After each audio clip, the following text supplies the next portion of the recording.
Welcome back to Dad's Foxbody Garage. It is the morning of the 4th of July, so happy 4th of July to everybody. About 10:30 in the shop. Just made a run up to my Ace Hardware and picked up some good tape and some plastic so I can mask off my quarter plastics. Want to mask off the black part because it's still in good shape. Did a test spray. If you guys haven't figured it out, today is going to be dyeing interior. I did a test spray on these little caps that cover the shock in the back, and I thought they might have been a little bit dark. Oh, got the car locked, darn it. Thought they might have been a little bit dark, but when I held them up against the other areas in the front of the car, it turned out that it was a pretty good match. You can see here, pretty darn good match. This is the bottom side of that roller, your grocery cover thing in the back cargo area, and really is a good match. You put it next to any of the other plastics in the back and it's considerably darker, but these are all sun faded, you know, as I showed you the other day. You know, this is almost like a brown or tan up at the top there. It's so light, but we're gonna try to tackle those today. I'm going to get the first one up here, clean it up really well. So what I'm doing, or what I did on the first two, which I saw on the Infamous Projects channel, was use wax and grease remover. Gets all the crud and, you know, somebody use Armor All or whatever on there, gets all that off. Kind of scrub it with a, oh, sorry for the squeaking, that's Bob and his squeaky toy here. Scrub it down with a Scotch-Brite pad, and then light coats with the SEM. I'm using the Napa Red. Like I said before, that's what Brutal said on his channel, because these used to be a lot brighter red, and as they age, some of them get bleached, some of them get darker, and the darker color, which is up front, really is a good match to the Napa Red. That's what I was trying to show you, but my car's locked. So anyhow, I'm going to prep one up, and I'm not going to show you any of that. It's just me wiping stuff down and scrubbing on stuff. And but once I get it prepped, I'll show you the spraying process. Alright guys, see you in a minute. Alright, so we got everything scrubbed down here. As you can see, this one is prepped for paint, and the other ones are drying out in the sun there. So I'm going to set this up on a tripod and try to do time lapse, and you know, see how it turns out.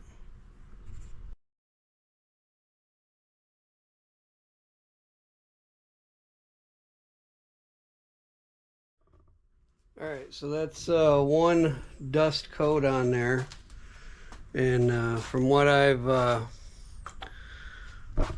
heard from everybody else is you want to just put this on really lightly, and do, you know, build up coats after that. And it's starting to change the color, you know, up here where it was super faded, it's looking better. You know, again, I'm afraid to put it on too thick because, you know, I don't want to mess on my hands here. But I think that's going to look really nice. It's going to match the seats better. I think I am going to try to fade the top, or get the fading off the top of the seats a little bit by dusting it. But yeah, I'll show you what it looks like when it's all done, guys. Not much more to see, just me out here spraying and sweating. It's getting hot out here, so I'll catch you up in the end. Alright, I think we're about at the halfway point. Figure I'd show you what I got so far. I got the 2 side panels in, a million screws go in those if you haven't taken those out before. Did have a couple broken tabs on the back by the trunk latch, but I'm about ready to get into the seats and putting the stuff back in the trunk. So I thought I'd take a little video here and show you where we're at. You know, if you remember this before, it was really faded from sun coming in the back window, and now I think it looks really amazing. I mean, like I said, there was one, you can see that there, had like the tube on the back that gave it some strength to screw into the side. Well, it looks like that had broken off long ago, so I just put a big head screw in there. I don't know what else to do with it, but you know, it's not like I live in a trunk or anything. So good enough for now.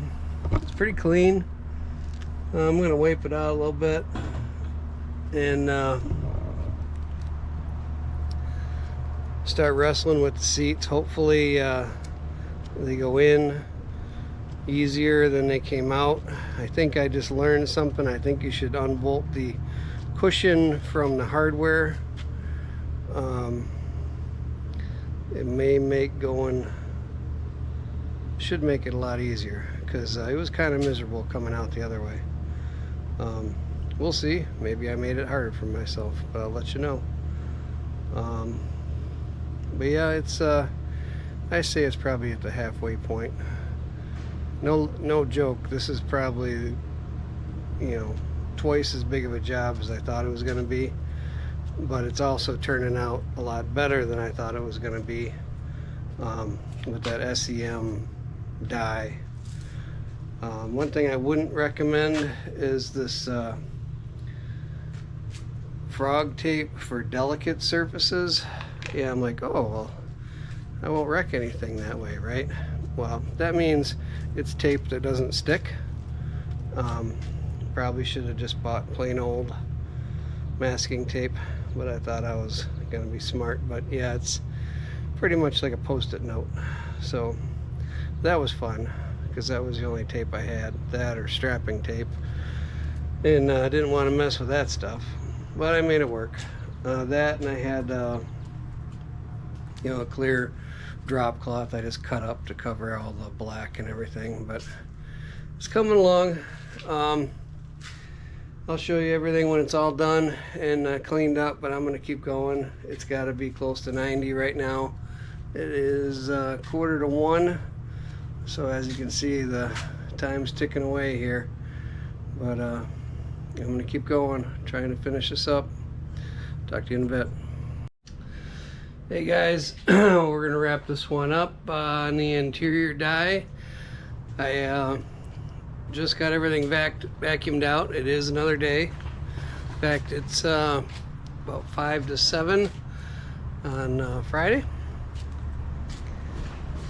Give you a little shot here of the back. If you remember, you know, the tops of these shock covers here, they were almost white. So I think it turned out awesome, guys. I really do. I mean, I think Brutal was right on with the color. You know, I put a couple pieces up against the armrests here and the other plastics, and you know, these interiors, everything fades at a different time or level. Some get darker, some get lighter. You know, who knows how that works. But awesome color match on that red. And if I can't remember what it was, I got the can in here. Hold on. So it is, helps if I can see it, Napa Red. So You know, if you got an 89 Mustang with a red interior, I'm telling you that color is gonna do wonders for you. Everything went together pretty well. I had a couple screws that didn't want to go in, and found that I have some real mismatched screws, which I'm sure a lot of people do. I'm gonna have to get some screws from my NPD or something. But you know, look at the inside here, guys. I mean, really turned out nice. I did fog in the tops of the seats just to get rid of that bare white, but I think it looks really nice. Do have a small hole here in my door panel, but when you close the door, I can't see it, so I don't worry about it. Other than that, there's not a whole lot to do with it as far as making it pretty for car show season coming up. Oh, Shelby's not happy about something in there, I guess. There's some stuff under the hood I want to take care of. Like the windshield washer motor looks rusty. I don't know if that's common or not, but I'll repaint that and just do some cleaning under there. And I did buy some wax. I was going through all my stuff, and all I have are compounds and polishes, so I thought I'd try this stuff. We'll give you a review on that. I'm sure it's probably hard to get off like all the old stuff was. I'm kind of a purist. I'm not ready to do the ceramic coating on there or anything like that, because like I said, maybe I'll touch up the paint going down the road, and I don't know how that works out if you ceramic coat something. One thing you might notice, these little boxes living underneath the workbench there. Yep, heads came in for Calypso. They look awesome. So I got to do the old push rod measuring routine and wear pattern for the rocker and all that. But I hope to have time this week to do that. Get Nancy to get everything closed up, buttoned up, get it back running again, even if that's as far as I get. From there, you know, I can pick away at tuning, you know, and as you know, a few videos back, I got the distributor, so it's fixed timing. So I'll set that at what did I say, 25 degrees, I believe. And that should wake it up out of the hole a lot, because I had it way retarded trying to get away from that spark knock and never could.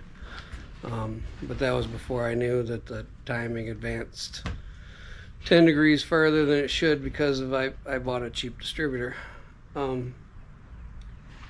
Anyhow, back to what I was talking about. I really don't think it'll take too long to get everything back together.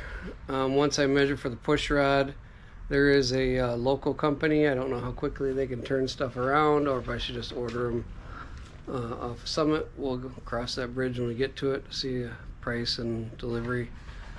But once I measure, you know, I can put the intake on, I can put the blower on, all that, and